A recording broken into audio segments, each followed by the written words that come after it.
Bonjour à tous, bonjour à toutes. Donc aujourd'hui, on va regarder un petit peu ce que j'ai réalisé dernièrement sur les marchés financiers, puis les idées que j'ai notamment sur ce qui est en train de se passer à l'heure actuelle. Ce qu'on peut voir ici, c'est que du coup, j'ai repris, hop, sur ce compte, j'ai repris 324 actions de Catec, e-System MTG, filiale en propriété exclusive de Catec et responsable des solutions de recharge dans le domaine de l'immobilité, a reçu aujourd'hui un accord cadre d'un constructeur automobile européen. C'est quelque chose qui était attendu. Là encore, on a un PDG qui garde le cap, qui sait ce qu'il est en train de faire. Je suis complètement en phase avec tout ce qu'il est en train de réaliser. Puis en plus de ça, on peut avoir confiance en lui parce que lorsqu'il annonce quelque chose, bah, généralement, ça se réalise. Donc aujourd'hui, j'ai 2300 actions sur cette entreprise pour une valorisation totale de 32 315 euros. Pour un PRU de 20,76 euros, j'ai perdu 15 438 euros depuis le début de mon investissement, soit 32,33%. À savoir que le comptant ici, bon, il est erroné, hein, c'est 10 272. Aujourd'hui, il est sur ce compte de 35 000 euros, mais sur le global, j'ai à peu près 80 000 euros que je peux remettre sur les marchés financiers. 80 000 euros pour des positions au total inférieures à 50 000 euros sur les marchés financiers. Ça veut dire que je suis encore beaucoup plus liquide finalement que investi. Pourquoi? Bah, parce que je m'attends à ce qu'on ait une récession à venir. J'avais noté également le 15 mars sur mon Twitter, en plein resserrement monétaire, il faut davantage se concentrer sur la macroéconomie plutôt que les cours de bourse et les bénéfices des entreprises. Les biais cognitifs sont particulièrement puissants lors de cette étape, même lorsqu'on en est conscient. Pourquoi se concentrer davantage sur la macroéconomie? Parce que justement les cours de bourse et les bénéfices aujourd'hui ne veulent pas dire grand-chose. On est dans une économie donc en surchauffe. Ça veut dire quoi? Ça veut dire que tout le monde surconsomme, tout le monde est surendetté et les entreprises font des chiffres d'affaires en surchauffe, hein, des bénéfices en surchauffe. Voilà, l'économie surchauffe, donc forcément les entreprises derrière font des records de bénéfices.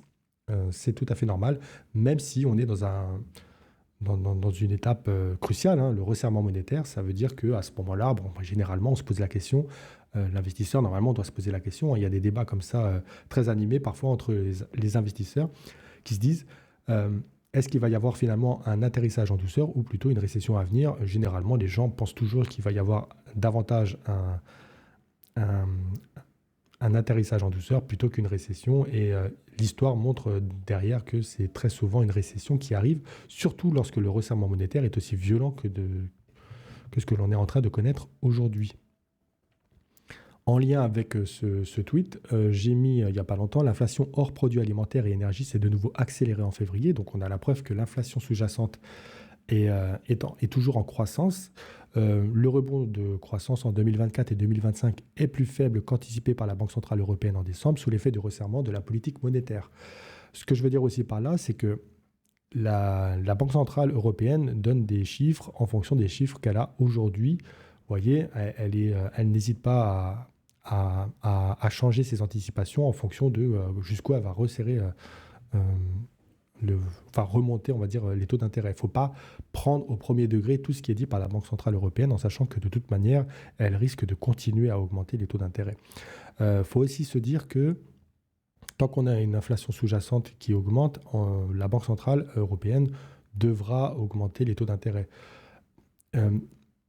L'inflation, on peut la catégoriser, donc on peut la mettre en trois segments, les actifs, les services. Là, c'est justement notamment à cause des services que ça monte. Et puis les matières premières. Bon, les matières premières, je pense que le pétrole, avec la réouverture de la Chine, il n'est pas impossible que le pétrole réaugmente au cours de l'année. Ça mettra quelques mois, mais voilà, la politique zéro Covid de la Chine va être négative pour le pétrole, je pense, hein, une augmentation de la demande. Et derrière, le gaz, certainement, en fin d'année, remontera aussi un petit peu. Et avec le pétrole, quelques matières premières autres continueront certainement d'augmenter un petit peu en fin d'année. En tout cas, pour l'instant, à l'heure actuelle, on a une inflation qui est quand même un problème avec des matières premières qui se payent peu cher. Donc, à la limite, on est dans une situation presque très favorable aujourd'hui. Et malgré tout, on a une inflation donc sous-jacente qui continue. Elle ne pourra pas se faire péter cette inflation sous-jacente sans casser l'économie, hein. Parce que l'inflation sous-jacente, c'est notamment les services. Et les services, c'est l'emploi. Donc voilà, on est plutôt dans une situation où moi, en tout cas, je parie sur une récession à venir et sur des possibilités d'investissement prochainement. À savoir que j'en avais fait une vidéo, On n'a absolument pas, les marchés financiers ne succombent pas, ne chutent pas, ne crachent pas lorsqu'on a un resserrement monétaire. C'est à l'inverse, généralement, quand le resserrement monétaire est fini, lorsque le pic des taux est arrivé à son plus haut, et ben dans ces cas-là, seulement après, on commence à avoir une récession qui arrive au cours des 6 prochains mois. Euh, Là, faut pas être trop pressé de voir les résultats sur l'économie réelle. À l'heure actuelle, ce qu'on est en train de voir dans l'économie réelle, c'est plutôt ce qui s'est passé il y a un an, voire un an et demi. Et les taux d'intérêt que l'on voit aujourd'hui, c'est plutôt on aura l'impact dans l'économie réelle dans un an ou un an et demi. Euh, on a quand même un marché qui s'est effondré, c'est le marché de l'immobilier, la construction neuve notamment. Généralement, lorsque ce marché s'effondre, on a une récession qui arrive un an après. Donc on a beaucoup de choses qui sont en train de concorder, avec notamment peut-être bientôt un pic d'- un plus haut des taux d'intérêt des banquiers centraux. Euh, Certainement, peut-être aussi, on a peut-être vécu bientôt un pic de l'inflation. Et notamment, on a, depuis quelques mois maintenant, une économie qui est en train de s'effondrer, un marché très important qui est le marché de l'immobilier, qui annonce généralement une récession au bout d'un an. Donc on a beaucoup d'éléments qui nous disent que on en a au minimum encore pour un an.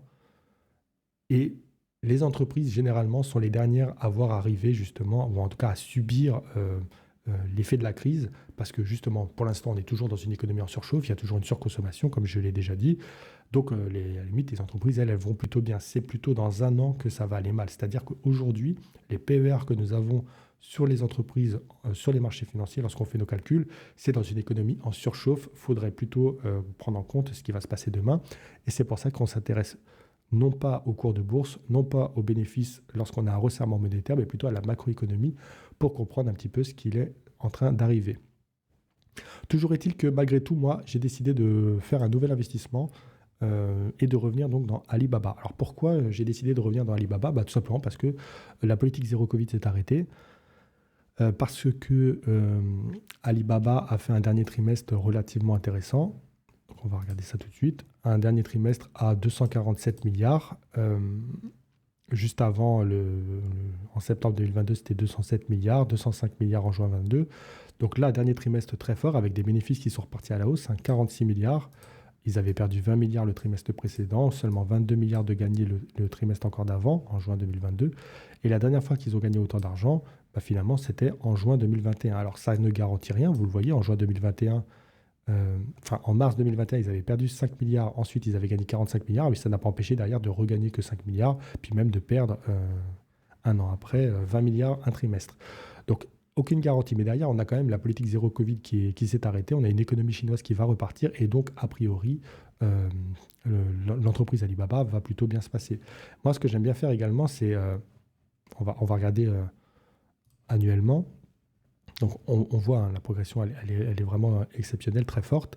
Moi, ce que j'aime bien faire, c'est que comparer un petit peu ce qui est comparable, c'est-à-dire en 2022, l'entreprise a gagné 62 milliards dans l'année 2022. Et la dernière fois que c'est arrivé, c'était en 2018. Donc vous voyez, 64 milliards. Donc là, elle avait gagné un tout petit peu moins. On peut considérer sur des sommes pareilles que c'est pareil. 2022-2018, malgré tout, en 2018, il y avait 250 milliards de chiffre d'affaires. Là, il était beaucoup plus important. Donc on va dire que depuis 2018, des parts de marché ont été prises, et pas qu'un peu. Et si on compare pourtant, malgré tout, en bourse, est-ce qu'on peut regarder comme ça? Voilà.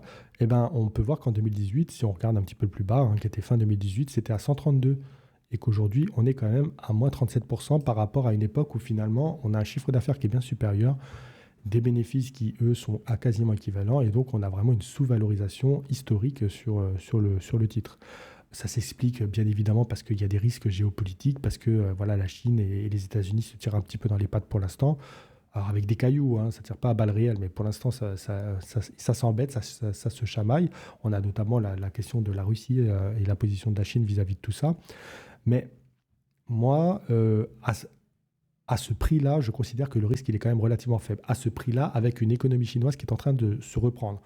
On peut considérer que s'il y avait une récession qui devait arriver, la Chine prendrait cher et Alibaba aussi.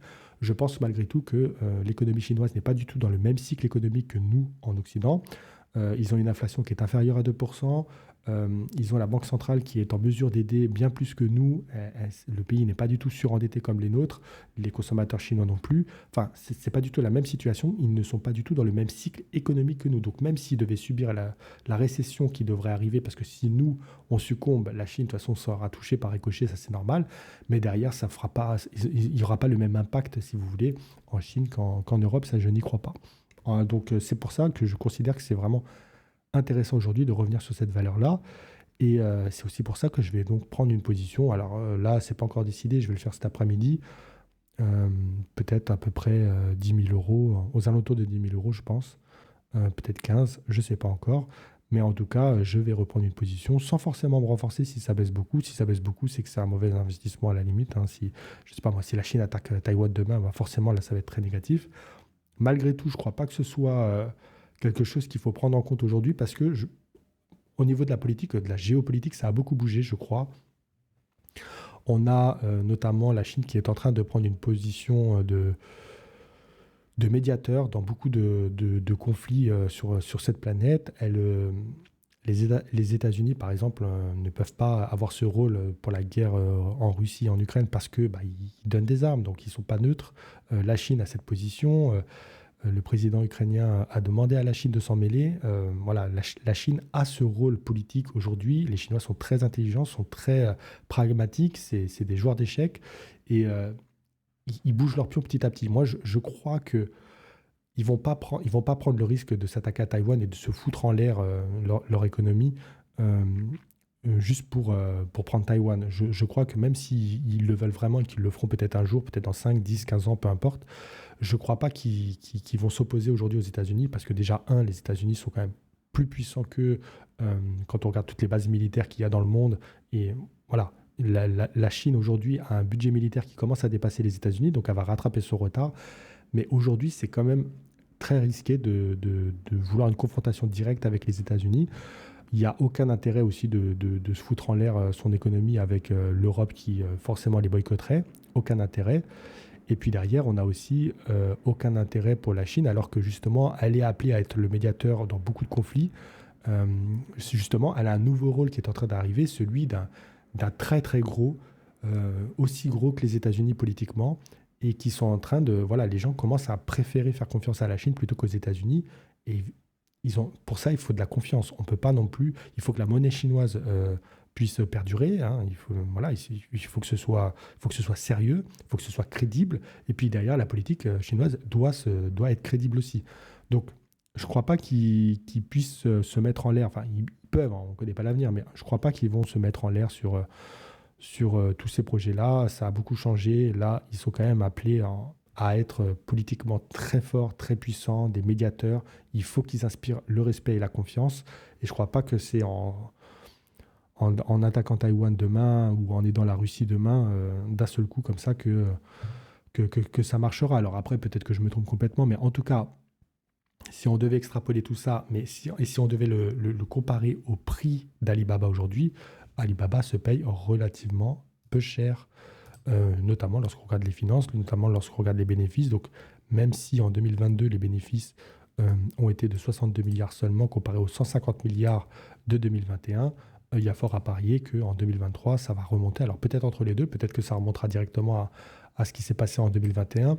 Si on regarde le dernier trimestre, 46 milliards, si on reste sur quelque chose comme ça sera vraiment excellent tout au long de l'année.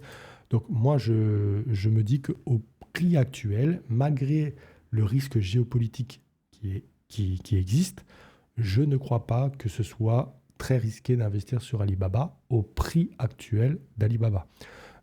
Moi, j'avais vendu, je sais plus, j'en avais acheté un peu à 180, 160 et 120, je crois.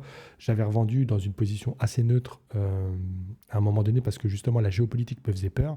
Mais là, je crois que la Chine, justement, avance ses pions petit à petit et en devenant vraiment un médiateur, je crois que ça va empêcher la Chine finalement de faire une folie et au contraire, ils vont bouger leurs pions pour devenir d'une part aussi gros et un concurrent politiquement aux États-Unis.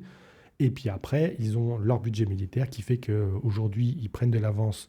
Enfin, en tout cas, ils rattrapent le retard qu'ils avaient donc, sur l'armée américaine. Et puis, dans 5 ans, dans 10 ans, dans 15 ans, ça sera complètement un autre débat. Mais en tout cas, à l'heure actuelle, je crois que la Chine ne va pas s'opposer aux États-Unis de manière directe. Ils vont continuer à s'envoyer des cailloux, se faire un petit peu mal comme ça, je pense. Et voilà. Alors, si je mets 10 000 euros sur Alibaba, bah, je risque de perdre 10 000 euros sur Alibaba, hein, voilà. Il faut quand même faut quand même le prendre en compte. Mais, je le répète, j'essaie d'évaluer les risques au prix à la valeur, hein, la valeur de cette entreprise me semble quand même particulièrement faible pour estimer que ce soit un gros risque. Alors après, le risque, c'est en fonction de la somme que je vais mettre dessus. 10 000 euros, j'ai encore 80 000 euros de liquidité à peu près. J'ai un portefeuille de 45 ou 50 000 euros à peu près. En gros, même 10 000 euros, même 15 000 euros, même 20 000 euros, c'est pas non plus extravagant, c'est pas une position non plus énormissime. Et potentiellement, il n'est pas impossible aussi que dans les mois à venir, si on a une récession qui arrive en Europe et aux États-Unis, il n'est pas non plus impossible que quelques investisseurs décident de se renflouer sur les marchés de l'Asie, bon, des marchés émergents, mais notamment également la Chine, parce que il y a une décote qui est quand même très très très importante. Et si on vend à gauche, c'est peut-être aussi pour racheter quelque chose à droite. On n'est pas obligé de rester en 100% liquide. Et lorsqu'on voit des opportunités, il n'est pas impossible que des grands fonds d'investissement modifient un peu leurs capitaux. Après, si on regarde un petit peu les investisseurs dernièrement, bon, on voit que Bank of America a, a repris des positions. JP Morgan, pas qu'un peu. Voilà, après, on peut le voir ici. Goldman Sachs, vous voyez, avait un petit peu donc plus vendu là dernièrement. Euh, on a une tendance, voilà, on a Morgan Stanley qui sont en train de revenir un petit peu à l'achat, JP Morgan aussi un petit peu. Euh, bon voilà, après tout le monde a fui un petit peu Alibaba pendant un certain temps, et puis maintenant, bon, moi, je crois que certains sont en train de revenir, notamment eux qui reviennent de manière agressive. On a des personnes qui continuent à vendre un petit peu, hein, voilà, ils ne sont pas dans le même état d'esprit que moi, mais en tout cas, je crois que là c'est pareil, hein, il y en a qui font ce pari hein, de toute façon, mais dernièrement, les investisseurs voilà, reviennent un petit peu sur Alibaba. Et moi, effectivement, je crois que c'est plutôt un bon moment pour revenir sur Alibaba. En tout cas, au vu du prix, ça paraît quand même peu risqué. Alors derrière, moi, c'est très très rare que je donne des conseils d'investissement parce que le but de la chaîne, c'est pas du tout ça. C'est plutôt moi, je vous explique ce que je fais, je vous explique pourquoi je le fais, puis je vous montre ce que ça donne. Puis derrière, en gros, c'est mon expérience au service de votre expérience. Ça vous permet d'apprendre de mes erreurs ou de mes gains, de mes qualités. Mais je vais quand même faire un conseil, le même que j'ai donné il y a un an sur Twitter. En gros, c'est pas le moment d'investir dans des entreprises avec des PER supérieurs à 15. C'est pas le moment d'investir dans des entreprises dans les énergies fossiles. Ce n'est pas le moment d'investir dans les assurances, dans les bancaires. Et ce n'est pas le moment d'investir également dans la crypto-monnaie. Voilà. Si on pouvait éviter tout ça, je crois que ça serait déjà pas mal. Euh, il y a fort à parier que euh, dans un an, on aura des valeurs qui seront beaucoup moins chères sur les marchés financiers. Alors, je sais que c'est très dur, c'est même une souffrance pour beaucoup d'entre nous de ne pas rentrer sur les marchés financiers lorsque ceux-ci sont en train de baisser ou stagner. On a de l'argent tous les mois et puis on se dit, voilà, j'ai envie de rentrer, j'ai envie de faire mon DCA. Je crois formellement que si vous le faites, voilà, suivez le conseil que j'ai donné juste avant. C'est pas le moment de faire des folies, d'acheter du LVMH, du L'Oréal, du Christian Dior ou autre. C'est très cher, du Air Liquide et tout ça. Tout ça, c'est très cher à l'heure actuelle. Et s'il y a une crise financière, potentiellement, il va y en avoir une. La macroéconomie, en tout cas, nous donne beaucoup d'éléments, beaucoup d'alarmes qui va dans ce sens-là. En suivant la macroéconomie, on peut se dire que là, aujourd'hui, il faut quand même prendre relativement peu de risques. Et puis derrière, lorsque l'économie on va dire, flanchera, voilà, lorsqu'elle baissera, diminuera, lorsque ça deviendra plus compliqué, on pourra là, à ce moment-là, arrêter un petit peu de regarder la macroéconomie, même si ça sera toujours un petit peu important, et on s'intéressera davantage aux bénéfices des entreprises qui subiront, il y aura des baisses de bénéfices, et, euh, et le but, ce sera à ce moment-là d'essayer de choper le creux de ces bénéfices pour pouvoir re-rentrer dans des entreprises décotées. Ça, on en reparlera à ce moment-là. Et c'est pas avant 6 mois, un an, voire peut-être même un an et demi. C'est des crises qui sont très longues. L'impact du resserrement monétaire est extrêmement long. Et il ne faut pas croire que voilà, c'est du jour au lendemain que ça va arriver. Non, surtout pas.